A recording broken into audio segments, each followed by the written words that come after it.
La justicia de Dios. Fíjese que hemos hablado de varios atributos. Varios atributos. 7 atributos. Con la justicia son 7, ¿verdad? A ver, ¿cuántos se recuerdan de todos ellos? El primero es que Dios es espíritu, o sea, vida. Amor, luz. No, vida era primero. Vida, amor, luz. ¿Cuál es el cuarto? No, amor es el segundo. Sí, vida, luz, amor. Riquezas, plenitud. Ya van 5, faltan 2. Santidad y justicia. Esos son los 7 que hemos visto hasta ahorita. Hemos visto 7 atributos de Dios. Dijimos que para entender lo que son atributos, solamente vamos al diccionario y el diccionario nos dice lo que son atributos. Son cualidades. En el caso de Dios, son cualidades distintivas. O sea que Dios se distingue por sus atributos porque son cosas que posee Él y nadie más. Nadie es vida, nadie es amor, nadie es luz, nadie es riquezas, nadie es plenitud en el sentido estricto de la palabra, porque la iglesia es plenitud cuando ya entiende lo que es la plenitud de Dios. Dios es santo.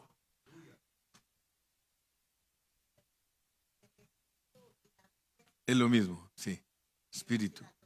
Espíritu y vida es lo mismo, por eso dijimos que Dios es espíritu y eso es vida.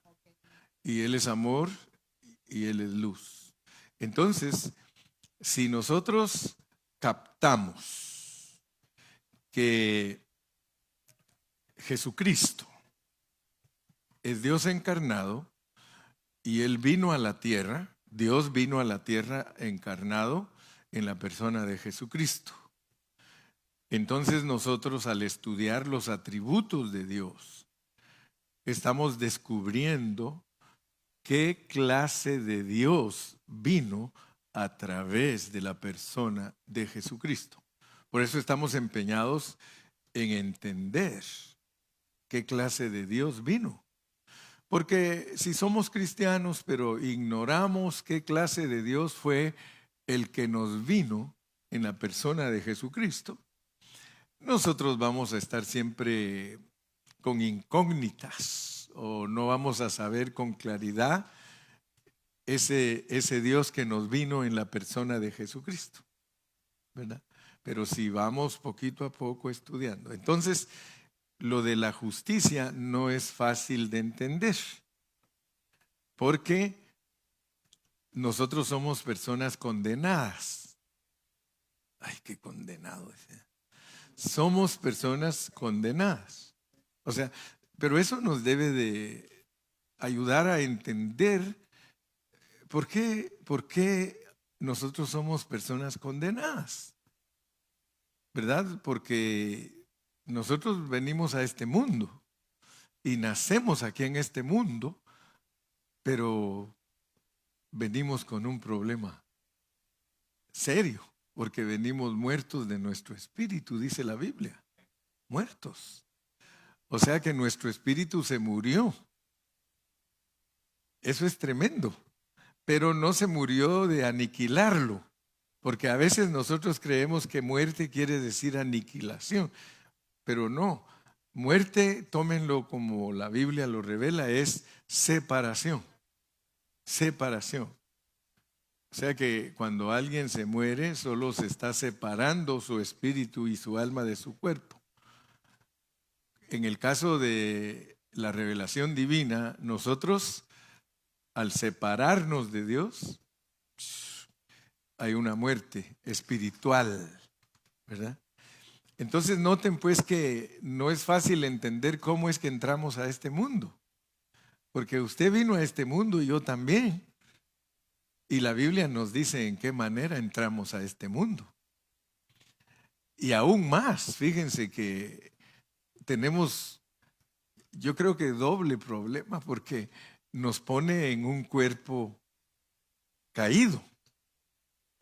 Fíjese que Dios no nos puso en un cuerpo glorioso, sino en un cuerpo caído, que el apóstol San Pablo dice que somos miserables. Dice, miserable de mí, ¿quién me librará de este cuerpo de muerte? O sea que nosotros, de acuerdo a la enseñanza de Pablo, porque es muy importante entender a Pablo, el que no se abraza de Pablo nunca va a entender la Biblia. Yo me recuerdo que una hermana hace unos 2 años me dijo, usted es paulino, me dijo. No, le digo, yo soy cristiano. No, pero usted es paulino porque usted habla mucho de Pablo. Bueno, le digo, es que el cristiano que no se abraza de Pablo nunca va a entender la Biblia, porque la Biblia claramente dice que él es el perito arquitecto. Nos puso un perito arquitecto que nos enseñe la Biblia. Y además dice que él fue llamado apóstol no por voluntad de hombres, sino voluntad de Dios. Y además todavía dice, a mí se me encomendó completar la palabra de Dios. Entonces para nosotros es súper importante el apóstol San Pablo. Y él es el que nos enseña todos esos conceptos que los judíos nunca han entendido ni entenderán hasta que Cristo regrese. ¿Verdad? Los tiene cegados en parte, pero Pablo, siendo judío, dijo, soy un abortivo porque a mí me declaró Dios esto y esto y esto y esto. Entonces, para entender uno la justicia de Dios, tiene que ejercitar sus pensamientos, tiene que no creer y dar por sentado que ya entendió, porque la justicia de Dios es ponernos a nosotros en una situación negativa. O sea que Dios nos puso a nosotros en una situación negativa. Y eso desde antes de la fundación del mundo. Nos puso en una situación en donde nos dijo, ustedes están presos. Ustedes fallaron, ustedes están presos. Pero muy poquitos cristianos saben que en la vida del Espíritu es que resultamos presos, no aquí. Aquí ya solo estamos viviendo lo que nos pasó en la preexistencia. En la preexistencia fue que Dios dijo y declaró caso perdido. Y la pregunta o lo intrigante, no sé ni cómo describirlo, pero lo tremendo es que Él nos hizo así. Eso es tremendo, ¿verdad? Porque nosotros ni nos atreveríamos a hacer lo que Él hizo, de crear a alguien y corromperlo, crearlo y corromperlo, pero no deja las cosas ahí. Dice, yo te restauro. Imagínense usted, ayer me decía la hermana Patti, hermano Carrillo, yo antes de escuchar todos estos mensajes, yo decía, pero ¿y por qué hizo Dios al diablo? Y yo les dije a algunos el día viernes, cuando uno le hace la pregunta, Señor, ¿por qué hiciste al diablo? Digo, mejor pregúntale por qué te hizo a ti. Porque tú eres un diablo. Porque de verdad nosotros preguntamos que por qué Dios hizo al diablo. Pero el Señor nos contestaría, mira, ¿por qué me preguntas eso si el diablo es igual que tú? Yo lo hice a él perfecto y también te hice a ti perfecto. Pero él estaba preparado por mí para caer. Él tenía que caer porque él era el instrumento que yo iba a usar para perfeccionarlos a ustedes. Entonces, a él lo crié perfecto y tú lees la palabra de Dios y dice que de repente en él se halló maldad. Ahora, ¿quién produjo eso? Yo. Dios dice que él hizo al diablo y dice hasta para qué lo hizo, dice para destruirlo. Ahora mira, hablando en plata pura, porque uno tiene que tener mucho, mucho discernimiento y tiene uno que usar su cerebro, porque si no lo usa usted, va a estar muy caro ese cerebro que van a decir, cerebro mexicano carísimo porque no está usado. Ya se saben ustedes ese chiste, ¿verdad? Está nuevito, dice, no está usado. Y por eso es más caro, dice el cerebro mexicano. Pero ese es un chiste. Pero es que la realidad es que nosotros tenemos que ejercitar nuestros pensamientos si queremos descubrir lo profundo y los tesoros de Dios. Por eso les decía que a nosotros, si nos dijeran que hiciéramos un plan, que Dios nos hubiera dicho, ok, ustedes van a hacer el plan de cómo es la salvación y todo lo que nosotros no podríamos. Porque primero Él dice, yo te voy a crear y te voy a corromper. Imagínense ustedes a Dios. Yo te voy a crear, pero te voy a corromper. Alguno le diría, mejor no me hagas. ¿Sí o no? Ese que dice que para qué hicieron un diablo diría, no, no, no, no me hagas.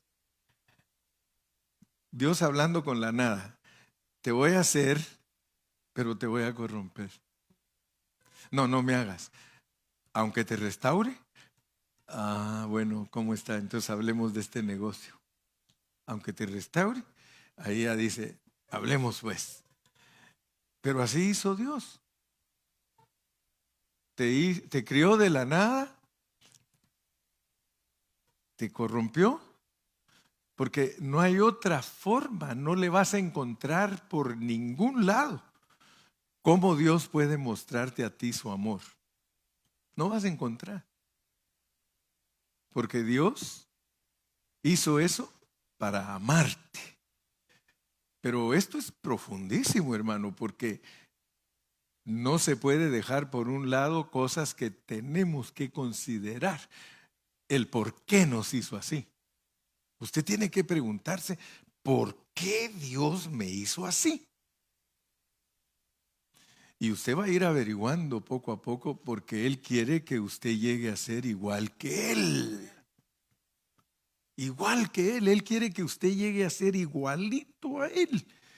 Entonces, Él dice, yo te crié, yo te corrompo y yo te restauro. Y mire cómo es que uno llega a ser igual a Dios. Yo puedo hacer que Dani se vuelva corrupto y sin necesidad de esforzarme. De repente Dani empieza a decir, ese hermano Carrillo me cae mal. Por la forma que me comporte pues con él, ese hermano Carrillo me cae mal. Pero fíjese pues, ¿para qué hace Dios que yo lo haga a él negativo? ¿Para qué? ¿Cuál es el propósito de Dios? Escuchen bien pues, porque si no, no van a entender su familia, ni su matrimonio, ni su jefe, ni todo lo que les pasa. Porque Dios produce, pero vamos más profundo. Él quiere que tú seas igual a Dios. Entonces vengo yo y provoco en ti cosas negativas. Yo te vuelvo negativo. Y tú en vez de amarme, ¿qué vas a hacer? Odiarme. Pero Dios quiere que Él sea igual que yo. Perdón, igual que Él. Él quiere que Él me ame. En lugar que me aborrezca y que me odie, porque yo le estoy siendo tropiezo. Entonces Él dice, yo lo perdono a este que me hace la vida dura e imposible. Se parece a Dios. Porque Dios quiere que uno ame a sus enemigos. Y por eso es que hay dichos con mucha sabiduría entre nosotros. Por ejemplo, dice que del amor al odio hay un paso y del odio al amor otro. Usted sabe que hay personas que de repente lo odian a uno. Mire, a mí me ha pasado, hay hermanos aquí que son tan sinceros que lo confiesan. Dice, cuando yo lo conocí a usted, usted me caía mal. ¿Sí? Dime, me caías gordo, pero ahora me caes, pero súper bien. ¿Qué pasó? Aprendió a amarme. Aprendió a amarme. Entonces la justicia de Dios no es fácil entenderla porque Dios dice que si el justo cayere porque Él le pone tropiezo. Por favor, miren, analicemos bien la Biblia, no nos confundamos, tengamos una visión, una revelación clara. Fíjese que la Biblia en Ezequiel dice, si el justo yo le pusiere tropiezo. O sea que Dios te puede poner tropiezo, pero es para tratar contigo, pues. Entonces la justicia de Dios, y como ya le di tanta vuelta al asunto, es para decirte que Dios te hizo así, pues ruin. Que Dios te hizo ruin. O sea que Él te crió y te corrompió, ruin. ¿Pero para qué? Para mostrarte su amor. No hay manera que Dios te pueda demostrar a ti su amor si Él nunca te hubiera metido zancadilla. Pero Él te metió zancadilla porque Él quiere enseñarte cuán rico es Él. Ese es el plan de Dios. Exacto. Nos tiene que poner en una posición negativa, dilo otra vez, para. Imagínese este teólogo aquí, el hermano Dani sabe lo que está hablando.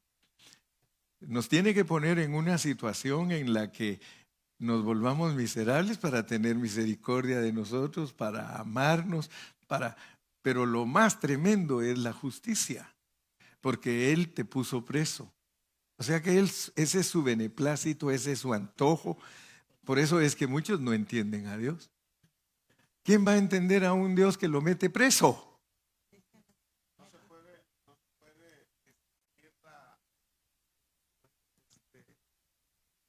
Y tú tienes frío.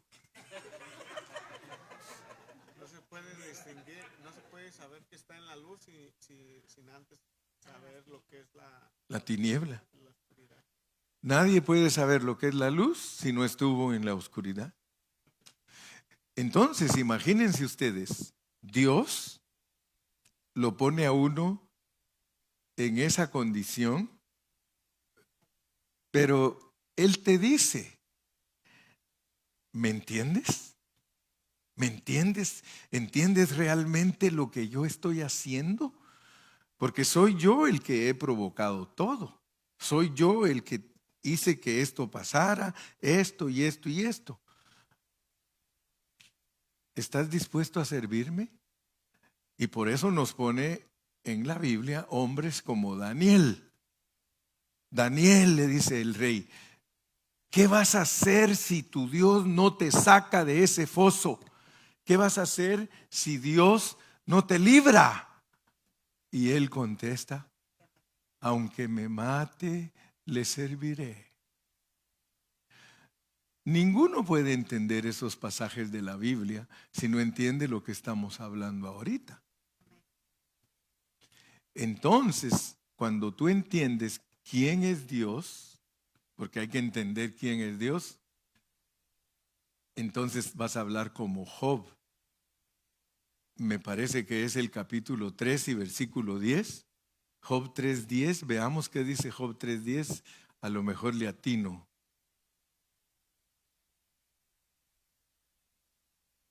No es ese, no le atiné.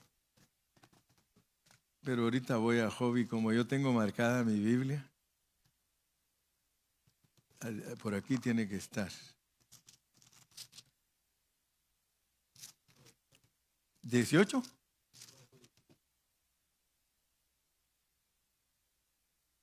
Donde dice: en todo esto Job no pecó.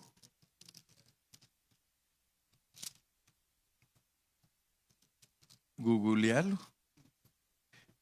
En todo esto Job no pecó.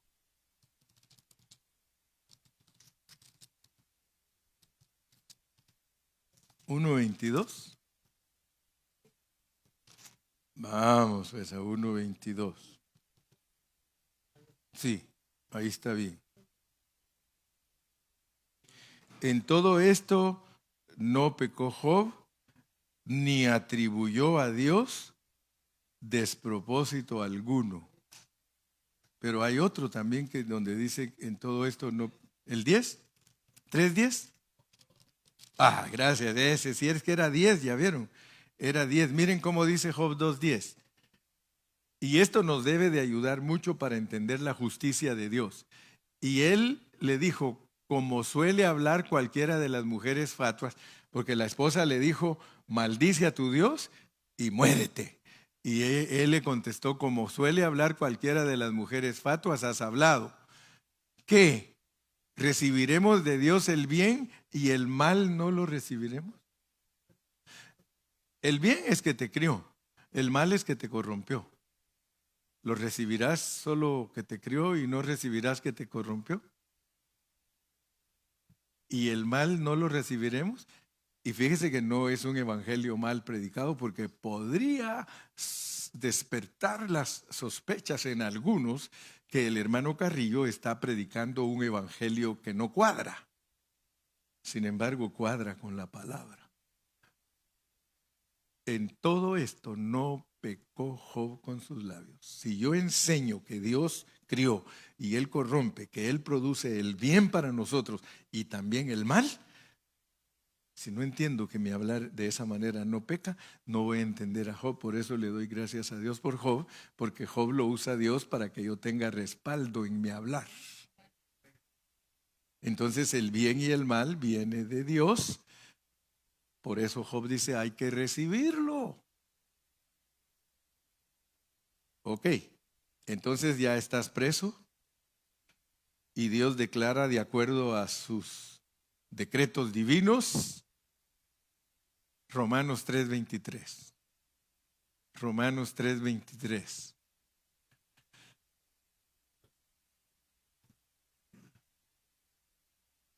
Por cuanto todos pecaron y están destituidos de la gloria de Dios. Y si buscamos otro versículo, no hay justo ni aún uno. Todos. O sea que a todos nos sujetó Dios a pecado, a todos nos metió presos. En la corte se declaró: la iglesia está presa antes de venir a la tierra. Presos todos, presos. Ustedes tienen un problema judicial. La corte celestial declara que ustedes son presos. Señor, pero ¿para qué hiciste ese plan? Espérense. Yo los voy a sacar de la cárcel. ¿Cuánta gente, hermanos, entra a las cárceles y quisieran salir inmediatamente? ¿Y quiénes pelean para sacarlos? Los abogados. Mire, ahí hay un caso de unos muchachos que mataron a sus padres, los Meléndez, y que ahora los quieren sacar de la cárcel. Fíjese, el mismo juez que los condenó y el mismo detective que los investigó, dice: ahora hay pruebas de que son inocentes. 33 años en la cárcel. Imagínense, Dios permite todas esas cosas para que nosotros pensemos, para que pensemos, ¿verdad? Imagínense que cuánto tiempo pasó para que tú fueras liberado. Es más, algunos ni liberados están, hombre. Algunos todavía están presos. Pero Dios, en su sabiduría, hizo un plan de meternos presos. Acéptelo. Acéptelo. Dice que Job no pecó cuando él dijo eso. Imagínese todo lo que le tuvo que pasar a Job para que él entendiera cómo era estar preso. Le tuvieron que quitar todo, le quitaron, y hasta chiste dicen que lo único que Dios no le quita a uno es la mujer, ¿verdad? Pero le quita todo.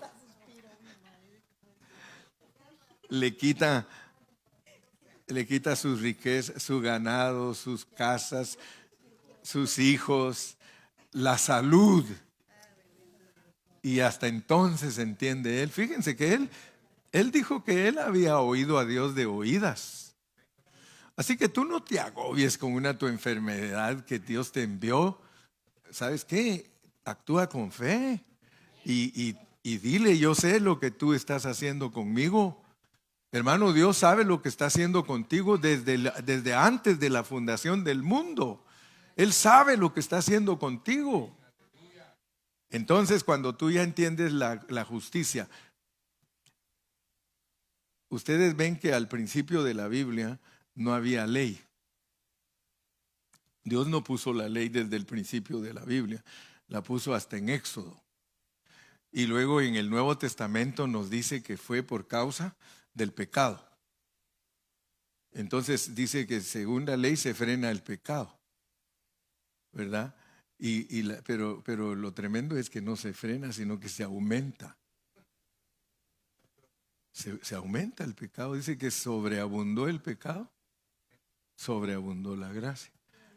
O sea que cuando usted le pone ley a la gente, usted la pone más presa que lo que está. Más desenfreno. Entonces, la justicia de Dios, porque para hablar de ciertos versículos tenemos que saber todo esto que se llama preámbulo, todo esto que yo les explico a ustedes antes de darles algún versículo, porque vamos a leer ahorita ya versículos para ir terminando el tema de la justicia. Leamos Romanos 1:17. Romanos 1:17. Ahí está, me pusieron el texto. Gracias, hermanos. Como está escrito, no hay justo ni aún uno. O sea que todos condenados. Por cuanto todos pecaron, están destituidos. Porque en el Evangelio, y ahora ustedes van a darse cuenta que el Evangelio es muy necesario, muy importante, porque en el Evangelio la justicia de Dios se revela por fe. Porque en el Evangelio la justicia de Dios se revela por fe. Ahora la pregunta es: ¿cómo se revelaba la justicia en el Antiguo Testamento? Porque sí, por la ley. La justicia en el Antiguo Testamento, si alguien quería ser justo, tenía que guardar todos los mandamientos, pero con uno que fallara era culpable. Entonces, en el Antiguo Testamento dice que no son justificados los oidores de la ley, sino los hacedores son justificados. O sea que si alguien cumplía la ley, era justificado, pero como eso no se podía, el único que pudo cumplir la ley fue el único justo, que es Cristo. Pero en el Nuevo Testamento, porque en el Evangelio del Nuevo Testamento, la justicia de Dios se revela por fe y para fe. Fíjense pues, porque nosotros bregamos alrededor de muchas enseñanzas. Nosotros tenemos conocidos cristianos de todos colores y sabores. Usted se mueve con hermanos de esta iglesia, de esta otra, de aquella, de una gran cantidad de grupos que nos rodean, y muchos de ellos no están claros en estas cosas que nosotros estamos estudiando. Por eso es que ellos no hallan el camino. Ustedes van a encontrar los adventistas pobrecitos porque ellos se aferran a un sábado literal y se aferran a enseñanzas de una mujer que se denominó el espíritu de la profecía, y entonces ellos se tienen que dirigir por enseñanzas humanas, pero nosotros no tenemos que dejarnos dirigir por enseñanzas humanas, sino por la palabra de Dios, porque en el Evangelio la justicia de Dios se revela por fe. Y noten ustedes que lo que estamos buscando nosotros es la justicia de Dios. Porque nosotros le podemos decir: Dios mío, Señor, estoy delante de ti, yo sí creo que es justo que me hayas metido preso, ok, ese es tu plan, ese es tu beneplácito, ese es lo que está en tu corazón, Señor, tú lo decidiste así, heme aquí, Señor, tú eres mi jefe, mi rey, mi redentor, mi salvador, yo no puedo pelear contigo, ni puedo discutir contigo, porque así fue tu plan. ¿Y usted qué cree que me va a decir Dios? Qué bueno, a lo mejor me dice mi nombre hasta en inglés. Qué bueno, Gilbert. Aleluya. Qué bueno, Gilbert, que estás entendiendo que mi plan es así, así, así, así. Entonces, cuando Él ya ve que yo entiendo su plan, cuando Él dice: este sí está entendiendo porque agarró la onda, ya vio, está descubriendo mi corazón. ¿Sabía usted que el hermano Carrillo ha descubierto muchas cosas del corazón de Dios? Por eso las puedo predicar. Me tocó mi corazón. Entonces, fíjense, cuando uno toca el corazón de Dios, cuando uno toca el corazón de Dios, entonces el hablar de uno se vuelve para muchos un hablar muy fuerte, un hablar que, ¿será que sí? ¿Será que no? Pero fíjate, cuando uno entiende la justicia de Dios, el viernes yo les dije, como uno descubre lo que es la justicia de Dios, porque es la justicia de Dios la que nos va a salvar. La justicia de Dios. ¿Cómo es que la justicia nos condenó y la justicia nos deja libres? Lo mismo que puede hacer un juez. Por eso les puse ejemplo. Un juez te puede meter preso hoy y mañana encontraron evidencias de que tú eres inocente. Dice: ¡hey, para afuera! ¡Libre! ¿Cuántos años estuviste preso? 40. Y eras inocente. A ver, dice el gobierno, dele vamos a ver cuánto este hombre ganaba por año. Por eso es que 40 millones, hasta más de la cuenta le dan. Sale compensado de la cárcel. Hermano, tú saliste pero recompensado. ¿Por qué? Porque la justicia de Dios, Él dijo, es por fe. La justicia de Dios es por fe. Vamos a ir, para terminar hoy, vamos al capítulo 10 de Romanos. Con el capítulo 10 de Romanos vamos a entender por qué Pablo tenía una gran carga respecto al pueblo de Israel. Porque el pueblo de Israel estaba yéndose por un camino torcido. Dios les dio su palabra, pero ellos se fueron por otro camino. Romanos capítulo 10. Desde el versículo 1 dice, mire cómo habla Pablito. Por eso soy Paulino. Hermanos, ciertamente el anhelo de mi corazón y mi oración a Dios por Israel, por los judíos, es para salvación. Yo quisiera que ellos se salven. Versículo 2. Porque yo les doy testimonio de que tienen celo de Dios, pero no conforme a ciencia. 3. Porque ignorando la justicia de Dios, ellos ignoran todo lo que yo estoy predicando. Ellos ignoran la justicia de Dios. Y procurando establecer la suya propia, no se han sujetado a la justicia de Dios. Antes de pasar al 4, ¿te quieres sujetar a la justicia de Dios, hermano? Yo estoy tratando de que te sujetes a la justicia de Dios. Yo te estoy predicando para que te sujetes a la justicia de Dios. La justicia de Dios es que tú estás preso. Ahora dice, porque ignorando la justicia de Dios y procurando establecer la suya propia, no se han sujetado a la justicia de Dios. Verso 4. Porque el fin de la ley, no es que con Cristo se acabó la ley. No, allí en griego el significado, porque el fin, the purpose, el propósito. ¿Cuál es el fin de esto? Dice. El fin de la ley, o sea, el propósito de la ley, es Cristo para justicia a todo aquel que cree. ¿Usted cree? Somos believers. Somos creyentes. Esto es para nosotros. Versículo 5. Porque de la justicia que es por la ley, Moisés escribió: el hombre que haga estas cosas vivirá por ellas. 6. Pero la justicia que es por la fe. Hermano, a usted le conviene la justicia que es por la fe. A mí me conviene la justicia que es por la fe. La justicia que es por la fe dice así: no digas en tu corazón, ¿quién subirá al cielo? Esto es para traer abajo a Cristo. Fíjese pues. ¿Quién subirá al cielo? El Señor dice: no, no tienes que subir al cielo. Ahí te voy a mandar a alguien a la tierra. Cuando tú dices, ¿quién subirá al cielo?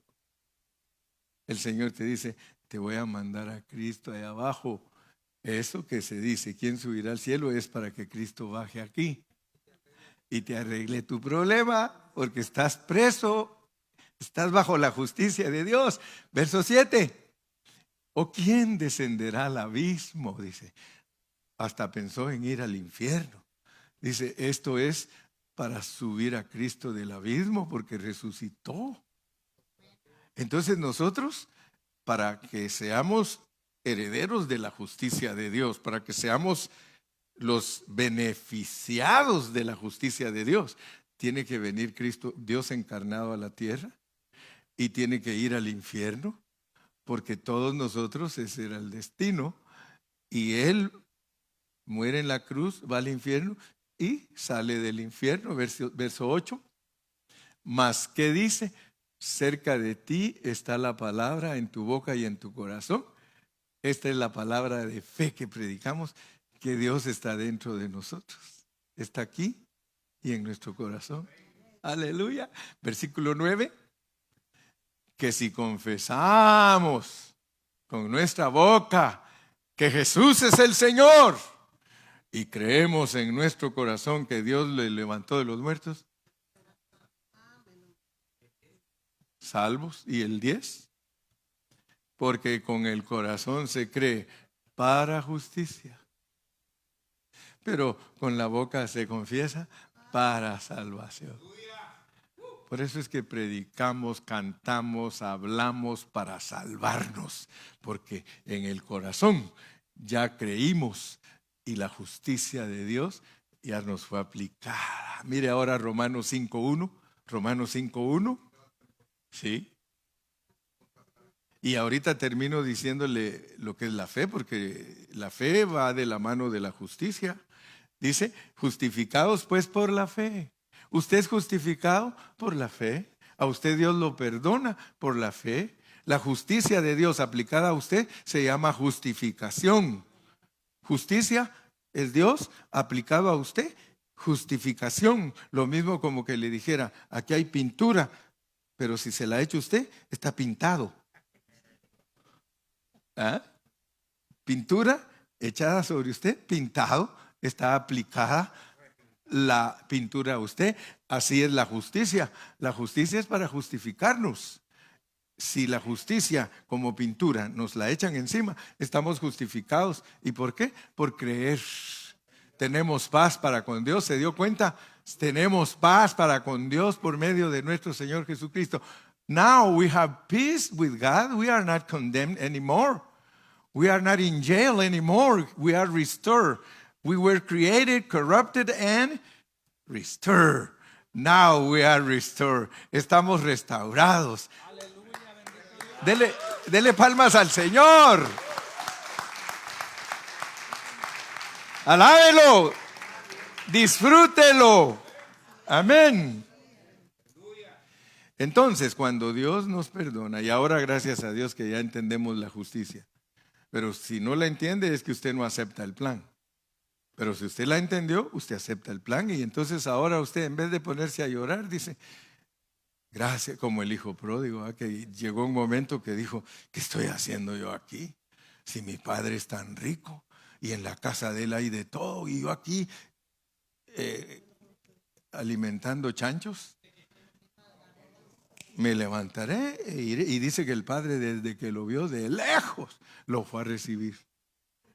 Dios está ansioso por justificarnos.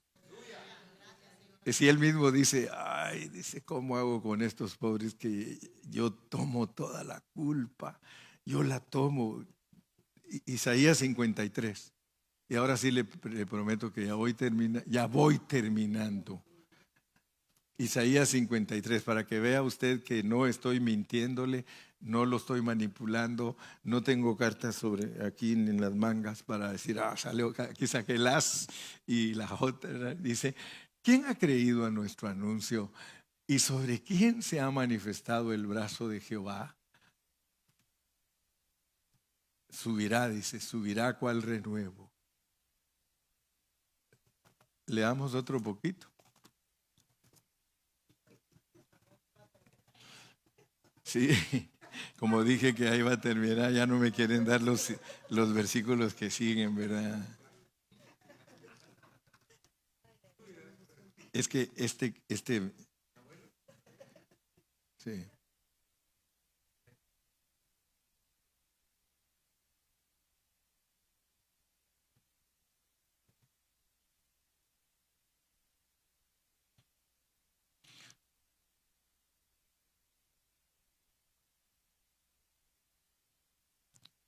Man, you are sorry.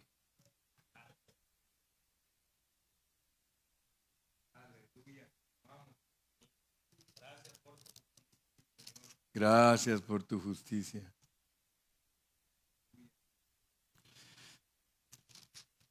Esta parte que se me había perdido, pero ya la encontré.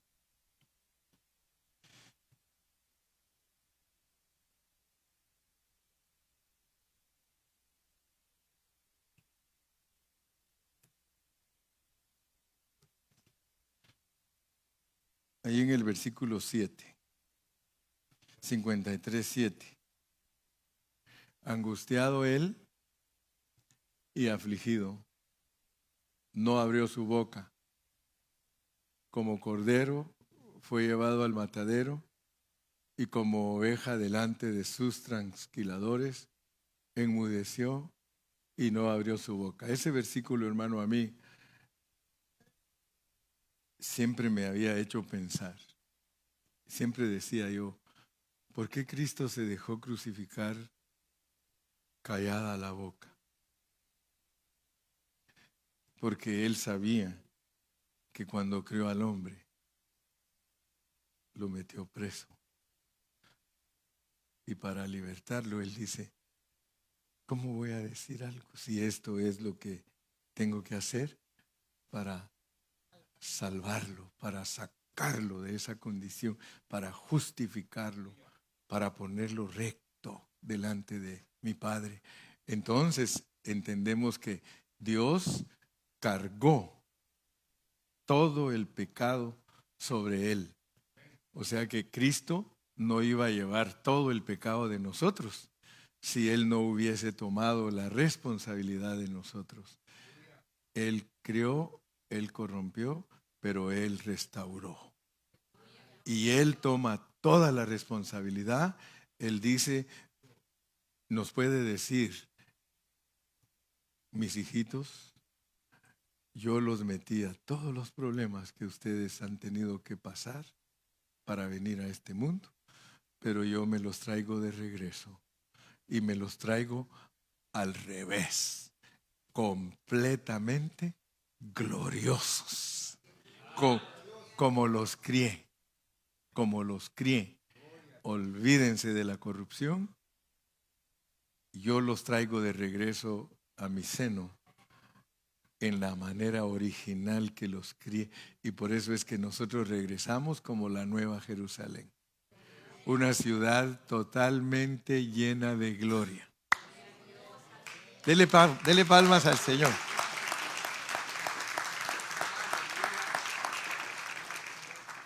Dicen en inglés, that's it. That's it. Ahora sí, Daisy, that's it. ¿Alguna pregunta? ¿Alguna pregunta, mis amados? ¿Tienen ustedes alguna pregunta?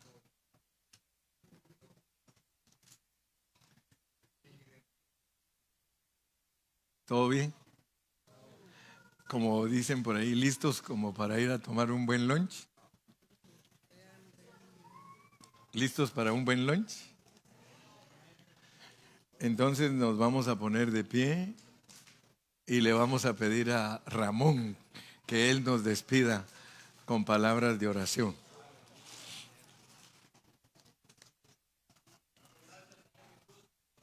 Gracias, Señor.